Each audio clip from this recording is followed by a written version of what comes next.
여러분 안녕하십니까? 9월 16일 수요일 KBS 아메리카 뉴스입니다. 샌프란시스코가 미국 내 대도시로는 처음으로 위안부 기림비 건립을 추진하고 있습니다. 오는 22일 표결을 앞두고 위안부 피해자인 이용수 할머니도 초청을 받아 시의회에서 증언하는 등 분위기가 무르익고 있습니다. 김주원 기자가 보도합니다. 샌프란시스코 시의회 에릭마 1지구 슈퍼바이저가 위안부 피해 실상과 더불어 이용수 할머니를 소개합니다. 이영수 Lee, more commonly and respectfully known as Grandma Lee. Colleagues, this is historic because she's an amazing, courageous person showing perseverance as a survivor of the World War II Japanese Imperial Army's so-called comfort stations. She represents and embodies a fighting spirit of women's movements. 증언에 나선 이용수 할머니는 강한 어조로 위안부 기림비 건립을 슈퍼바이저 의원들에게 호소했습니다. 샌프란시스코 여러분들 존경하고 사랑합니다. 꼭 소녀상을 샌프란시스코에서 꼭 씌워주기를 바랍니다. 부탁드립니다. 고맙습니다. 이세 한인 시의원인 6지구 제인 킴 슈퍼바이저는 직접 한국말로 이용수 할머니에게 감사를 표했고 시의회는 인권운동에 앞장선 공로로 이용수 할머니에게 공로패를 수여했습니다. Your contribution to women and girls across the world that are victimized is so incredibly important and that we cannot rest until we end this type of violence against girls and women. So thank you again. 많이 감사합니다. 죄를 사랑해요. 시와 카운티 전역을 관할하는 샌프란시스코 시의회는 현재 위안부 기림비 건립을 지지하는 결의안 표결을 앞두고 있습니다. 11명의 슈퍼바이저 의원 중 8명이 안건을 발의하고 지지하는 만큼 오는 22일 표결에서 통과가 유력합니다. 통과될 경우 미국 대도시 중에는 처음으로 위안부 기림비가 샌프란시스코에 세워지게 됩니다. 이용수 할머니를 비롯해 제인 킴 슈퍼바이저, 릴리안 싱, 줄리 탕 등 중국계 판사들과 한인을 비롯한 아시안 커뮤니티까지 연합해 건립을 추진하는 만큼 그 의미도 상당합니다. 실제 ABC와 이그제미너 등 샌프란시스코 지역 주요 언론들도 이용수 할머니의 공항 도착부터 시의회 증언 모습까지 밀착 취재하며 이번 결의안 통과에 따른 위안부 기림비 건립 추진에 높은 관심을 보이고 있습니다. 한편 이용수 할머니는 오는 토요일 LA에 도착해 한인타운에서 열리는 마이크 혼다 의원의 리셉션에 참석한 뒤 다시 샌프란시스코로 올라가 결의안 표결을 지켜볼 예정입니다. KBS 뉴스 김주원입니다. 기준금리 인상 여부를 결정할 미국의 통화정책회의가 이틀간의 회의에 들어갔습니다. 전 세계의 이목이 집중된 이번 회의. 금리를 올릴지 동결할지는 뚜껑을 열어봐야 할 것 같습니다. 회의 결과는 LA 시간으로 내일 오전에 발표됩니다. 박태석 특파원입니다. 오늘 미국과 유럽 증시는 이틀째 상승 마감했습니다. 내일 미 통화정책회의 연방공개시장위원회가 금리 인상을 미룰 거란 기대감으로 풀이됐습니다. 금리를 올리기엔 지난달 소비자 물가지수가 떨어지는 등 경기 회복 신호가 확실치 않다는 것입니다. 국제통화기금 IMF 등의 반대 논리, 미국의 금리 인상이 세계 금융시장 전반에 부정적 파장을 불러올 거란 경고는 오늘 또 이어졌습니다. The devaluation by China, tremendous financial markets volatility, and we went back to the economists that the Fed would not be raising interest rates in this month of September. 금리 인상이 불가피하다는 측은 말을 아꼈습니다. 미 중앙은행에서 이른바 매파로 불리는 이들은 거품 제거를 위해 풀린 돈을 거두어 들여야 한다. 올린다고 했다가 안 올리면 시장 혼란이 더 커진다고 주장해 왔습니다. It will be appropriate at some point later this year to take the first step to raise the federal funds rate. 이번 통화정책회의는 결국 표결로 금리 인상 여부를 결정할 거란 관측입니다. 회의 결과는 우리 시각 내일 새벽 3시에 나옵니다. 뉴욕에서 KBS 뉴스 박태서입니다. 제70차 유엔 총회 개막과 함께 뉴욕시가 치안 비상에 돌입했습니다. 특히 오는 24일로 예정된 교황 방문 기간에는 교통을 엄격히 통제하고 검문 검색을 한층 강화할 계획입니다. 김일강 통신원이 전합니다. 어제부터 시작된 제70차 유엔 총회.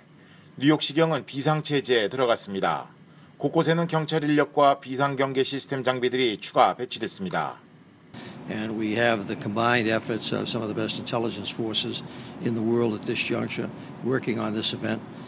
But at this time, that there's nothing that, from this point going forward, that we are aware of. 이 같은 치안 경계는 프란치스코 교황이 뉴욕에 도착하는 24일부터 최고 수준으로 이를 것으로 보입니다. 뉴욕시와 경찰 당국은 교황의 이번 방문을 국가적인 안보 행사로 규정하고 주요 도로를 통제하고 곳곳에 검문 검색을 강화하는 등 삼엄한 경계를 펼칠 예정입니다. 또 프란치스코 교황이 참석하는 행사장에는 일부 소지품도 반입이 금지됩니다. First and foremost, we want this to be a safe time in our city.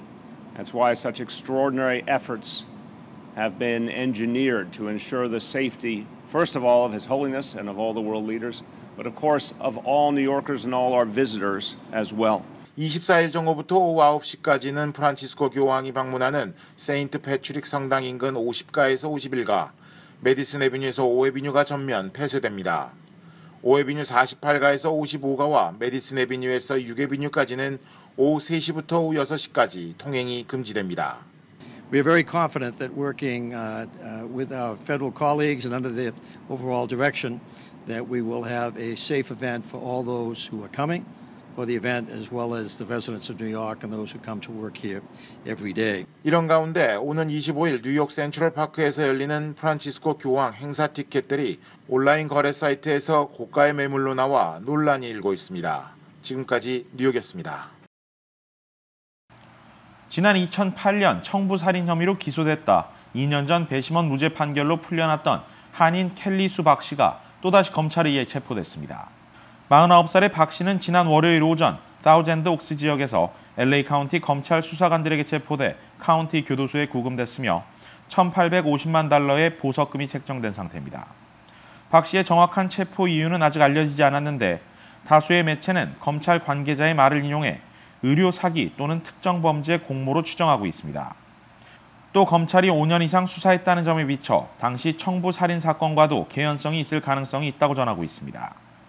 박 씨는 뮤지컬 배우이자 감독인 박할린 씨의 언니로 지난 2008년 21살의 모델 줄리아나 레딩 양을 산타모니카에서 청부 살해한 혐의로 기소됐으나 2013년 재판에서 무죄로 풀려났습니다.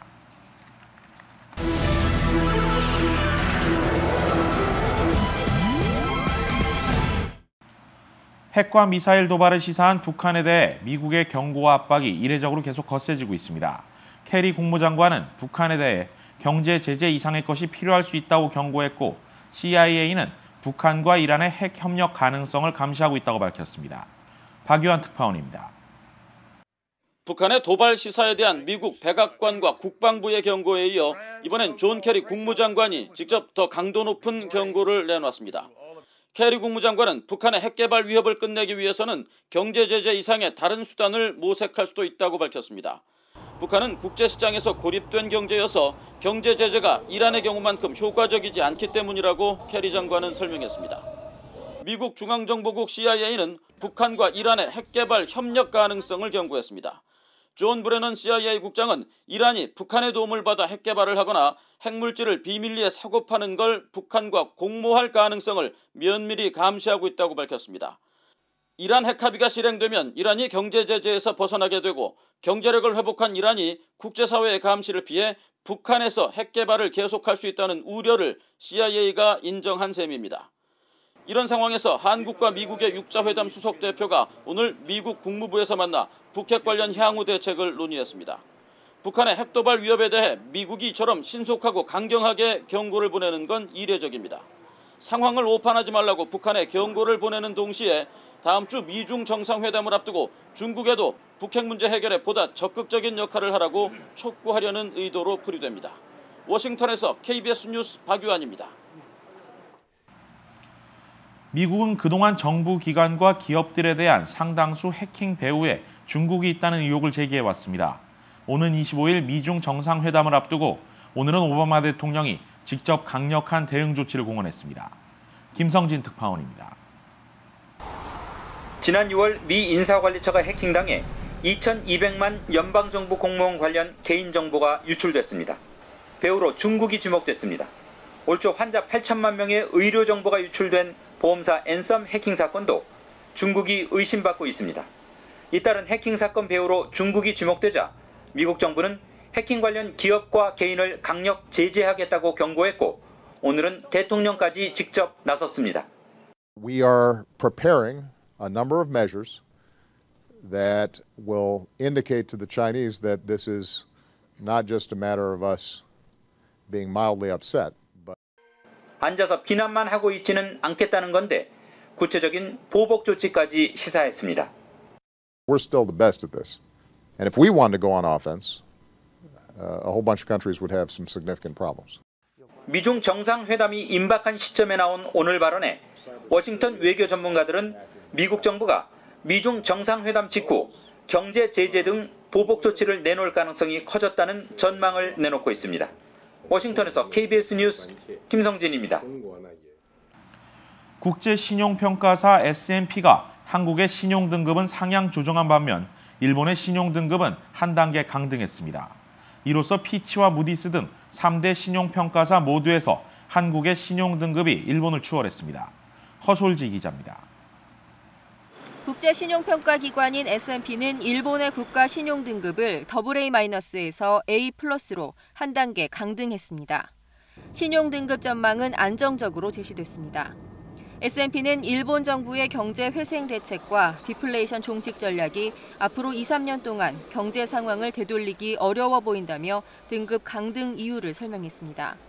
이는 지난해 11월 아베 신조 일본 총리가 소비세율 인상 시기를 연기한 뒤 실질적인 재정 적자 완화 대책과 경제 성장 전략을 제시하지 못했다는 평가에 따른 것으로 분석됩니다.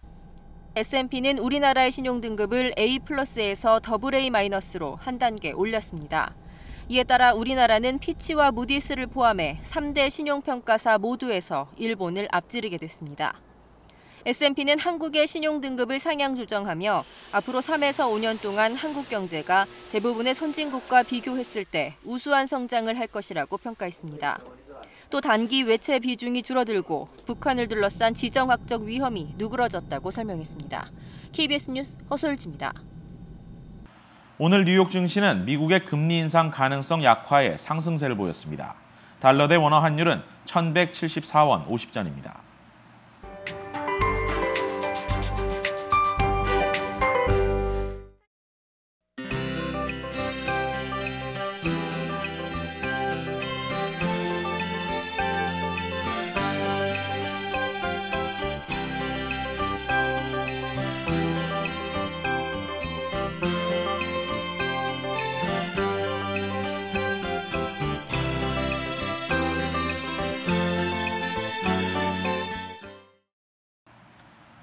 이상으로 9월 16일 수요일 KBS 아메리카 뉴스를 마칩니다. 고맙습니다.